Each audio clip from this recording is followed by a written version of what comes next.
তেল ছাড়া সৌদি আরব এতদিনে পথের ফকির হওয়ার কথা।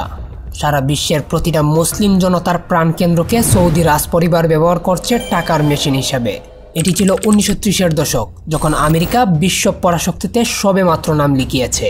বিশ্ব পরাশক্তিতে রাজত্ব করার জন্য তাদের সর্বপ্রথম প্রয়োজন ছিল তেল, কারণ তেল ছাড়া তাদের বিশ্ব শাসনের রাস্তাটা ছিল শুধুই স্বপ্নের মতো। আমরা সবাই তো এটা জানি, তেল শুধু জ্বালানির জন্য ব্যবহৃত হয় না, এটি আমাদের জীবনের প্রতিটি অংশের সাথে জড়িত।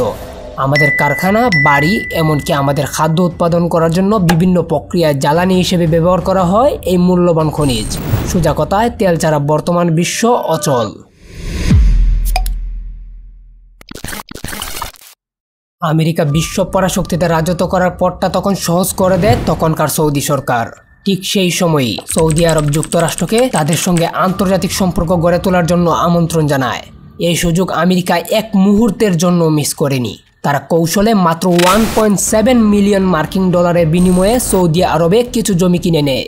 যদিও তখন সৌদি আরবের কেউই জানতো না যে মোট ভূখণ্ডের সেই অল্প জায়গাতে পরবর্তীতে আবিষ্কার হতে পারে বিশ্বের সর্ববৃহৎ টাকার মেশিন, অর্থাৎ তেল ক্ষেত্র।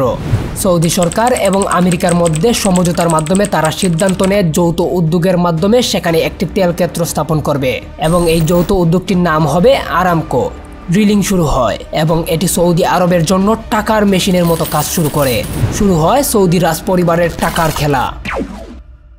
2020 সালের হিসাবে এটি আয়ের দিক থেকে বিশ্বের বৃহত্তম কোম্পানিগুলোর মধ্যে একটি বিষয় তো সৌদি আরব অবশ্যই স্মার্ট ছিল।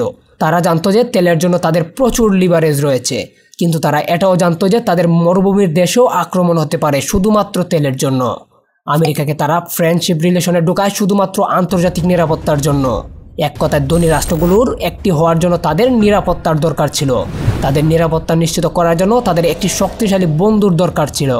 যখন আমেরিকা বিশ্ব মোরাল হওয়ার পথে, অর্থাৎ 1945 সালে যখন মার্কিন যুক্তরাষ্ট্র যুদ্ধে টিকে থাকার জন্য তেলের প্রয়োজন ছিল, তখন এগিয়ে আসে সৌদি। তখন আন্তর্জাতিক নিরাপত্তার বিনিময়ে সৌদি বাদশাহ আব্দুল আজিজ আমেরিকার সাথে একটি চুক্তি করে। আমেরিকা সৌদি সৈন্যদের প্রশিক্ষণ দেবে এবং একটি অত্যাধুনিক সামরিক ঘাঁটি তৈরি করবে, এবং বিনিময়ে সৌদি আরব আমেরিকার কাছে প্রয়োজনীয় তেল বিক্রি করবে।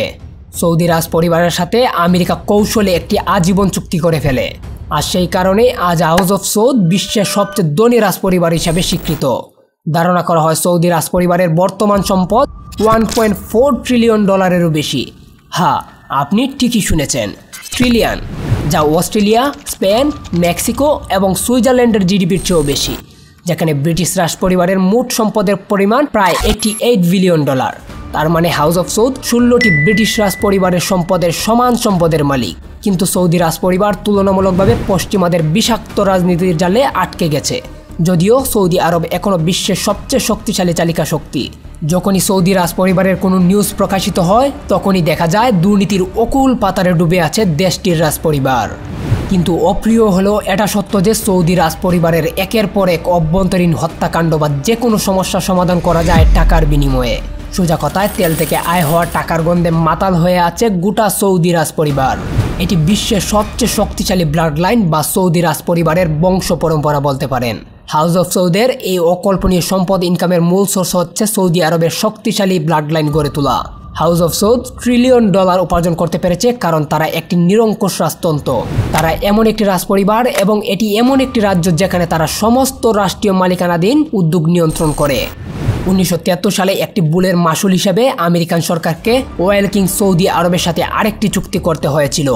এবারও তেল বিক্রির প্রতিশ্রুতি দেয় সৌদি আরব, এবং শুধুমাত্র মার্কিন ডলারের বিনিময়ে, যা আমেরিকা তাদের ইচ্ছে মতো প্রিন্ট আউট করতে পারে। আপনারা হয়তো এখনও অনেকেই জানেন বা অনেকেই জানেন না, আমেরিকা তাদের ইচ্ছে মতো ডলার ছাপতে পারে। এজন্য তাদের জিডিপি বা মোট সম্পদের উপর নির্ভর করতে হয় না।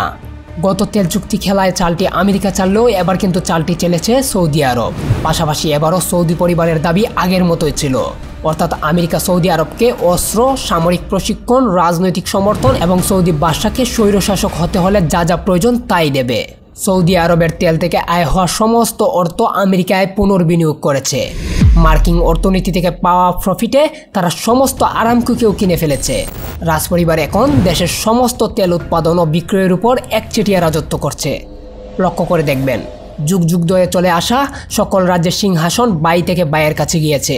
বাবার কাছে নয়। 2017 সালে যখন বাদশাহ সালমান ঘোষণা করেছিলেন যে তার মৃত্যুর পর তার ছেলে নয় বরং তার ভাই হবে সৌদি আরবের পরবর্তী বাদশাহ, তখন সৌদি রাজপরিবারটি হতাশায় পড়ে যায়। কিন্তু মোহাম্মদ বিন সালমান 31 বছর বয়সী হওয়া সত্ত্বেও তিনি ছিলেন একজন চতুর কৌশলবিদ এবং তিনি জানতেন যে কাজিনদের সাথে ঠিক কোন জায়গায় কী চাল চালতে হয়।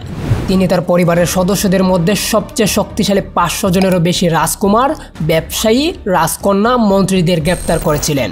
কিন্তু কেন? দুর্নীতির অভিযোগে। MBS এর মতে রাজপরিবারের এই 500 জন সদস্য ছিলেন ধর্ম, বিবেক, নৈতিকতা বা দেশপ্রেমের কথা বিবেচনা না করে তেল থেকে আয় হওয়া জনসাধারণের অর্থকে বুক করছিল। তার মূল উদ্দেশ্য ছিল যদি তাদের আটক করা যায় তাহলে তার ক্রাউন প্রিন্স হওয়ার রাস্তা পরিষ্কার হয়ে যাবে। এরপর থেকে কেউ মোহাম্মদ বিন সালমানের শাসনকে চ্যালেঞ্জ করার সাহস করেনি এবং এখন তিনি বিশ্বের সবচেয়ে ধনী ব্লাড লাইন বা তেল ক্ষেত্রের প্রধান হিসাবে বিলাসবহুল জীবনযাপন উপভোগ করতে ব্যস্ত। 2015 সালের জুলাই মাসে মোহাম্মদ বিন সালমান ও তার রাজনৈতিক সদস্যরা পার্টি করার জন্য একটি ব্যক্তিগত পার্টির ব্যবস্থা করেছিলেন। MBS মালদ্বীপের একটি সম্পূর্ণ রিসোর্ট 1 মাসের জন্য ভাড়া নিয়েছিলেন, যার খরচ ছিল $50 মিলিয়ন। তারপরে তিনি পিটবুল, জেনিফার লুপেজ, শাকিরা এবং আফরোজিকের মতো 150 জন মহিলা সেলিব্রিটিকে আমন্ত্রণ জানান। অ্যালকোহল থেকে শুরু করে নারী কিছুই বাদ যায়নি সেই পার্টিতে এবং সেই $50 মিলিয়ন খরচ করা হয় তেল থেকে আয় হওয়া টাকা থেকেই। বুঝতে পারছেন তো ব্যাপারটা ঠিক কোথায় গিয়ে দাঁড়িয়েছে? সোজা বাংলায় যাকে বলে রক্ষকই যখন বক্ষক। কিন্তু MBS ঠিক একই কাজটির জন্য সে তার পরিবারকে গ্রেফতার করেছিল এবং যখন তাকে জিজ্ঞাসা করা হয়েছিল যে কেন তিনি বিলিয়ন বিলিয়ন ব্যয় করতে এত স্বাচ্ছন্দ্য বোধ করেন, তার উত্তর ছিল আমি একজন ধনী ব্যক্তি, আমি গান্ধী বা ম্যান্ডেলা নই, আমি একজন শাসক পরিবারের সদস্য যেটি সৌদি আরব প্রতিষ্ঠার আগে থেকে কয়েকশো বছর ধরে বিদ্যমান ছিল। শেষ করতে চলেছি আজকের পর্ব। সৌদি আরবে এখন রক্ষকই বক্ষক। সৌদি আরবের রাজপরিবার সবাই ক্রাউন প্রিন্স হতে চায় শুধুমাত্র তেল থেকে আয় হওয়া টাকা দিয়ে সম্পদের পাহাড় গড়ার জন্য। টাকার নেশায় অন্ধ হয়ে আছে গোটা রাজপরিবার। সৌদি আরবকে ধর্মীয় গণ্ডি থেকে বের করে টাকার মেশিন হিসেবে ব্যবহার করছে সৌদি রাজপরিবার। তো বন্ধুরা, আজকের ভিডিওটা এ পর্যন্তই। ভিডিওটি যদি আপনাদের কাছে ইনফরমেটিভ মনে হয়ে থাকে তাহলে আমাদের চ্যানেলটিকে সাবস্ক্রাইব করে পাশে থাকা বেল আইকনটিকে প্রেস করে দিতে পারেন পরবর্তী ভিডিওর জন্য। দেখা হবে নতুন কোনো ভিডিওর সাথে। ততক্ষণ পর্যন্ত ভালো থাকবেন, নিজেকে সুস্থ রাখবেন। ধন্যবাদ।